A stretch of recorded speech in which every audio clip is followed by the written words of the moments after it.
High friends, welcome back to our channel. So ரொம்ப நாளைக்கு அப்புறம் வீடியோ சரி ஓகே பரவாயில்ல எடுக்கலான்ட்டு இன்றைக்கி எடுத்தேன். ஸோ நம்ம இப்போ எங்கே போகிறோன்னா நம்மளோட வயலுக்கு தான் போக போகிறோம். ஸோ வாங்க போகலாம். ஸோ போகிற வழியில் பார்த்திங்கன்னா இந்த கொக்கு பாருங்கள் எவ்வளோ அழகாக பறந்து போகுது பாருங்களே. இதெல்லாம் பார்க்க அவ்வளோ கொடுத்து வச்சுருக்கணும். கிராமத்தில் இருக்க வாழ்க்கை தாங்க செம்மங்க. ஸோ இங்கே பார்த்திங்கன்னா நாற்றுப்பவி இருக்காங்க, செம்மையாக வளம்பி அப்படி கிடக்கு பாருங்கள். அதெல்லாம் வந்து மண்புழு பண்ண வேலைங்க, அதனால தான் அப்படி தெரியுது. நெக்ஸ்ட்டு பார்த்திங்கன்னா இதெல்லாம் உழுது போட்டிருக்காங்க நடவு பண்ணுறதுக்கு. வேறு இடத்துல அந்த காட்டின இல்லையா நாற்றுப்பவி இருக்கிறது, அதை பறித்து இங்கே கொண்டு வந்து நட்டு அது ஒரு வருஷ நடவுன்னு சொல்லி நடுவாங்க. ஸோ அதுக்காக இது உழுது கிடக்கு. நடும்போது நான் காட்டுறேன். தென் நம்ம வந்து இப்போ வரல் நெல் போட்டோம்ல அங்கே போகிறோம்.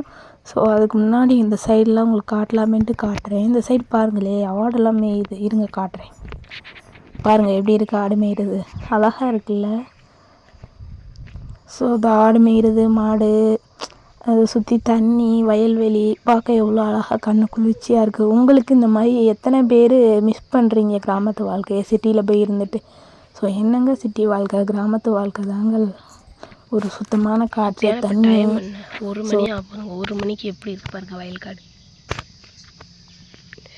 நம்ம வயலுக்கு வந்தோம். இன்றைக்கி 8 நாள் விதை போட்டது முளைச்சிருக்கான்னு பார்க்க மழை சரியாக இல்லாதனால இன்னும் முளைக்கல. பார்க்கலாம், முளைச்சிரும் நம்பிக்கை.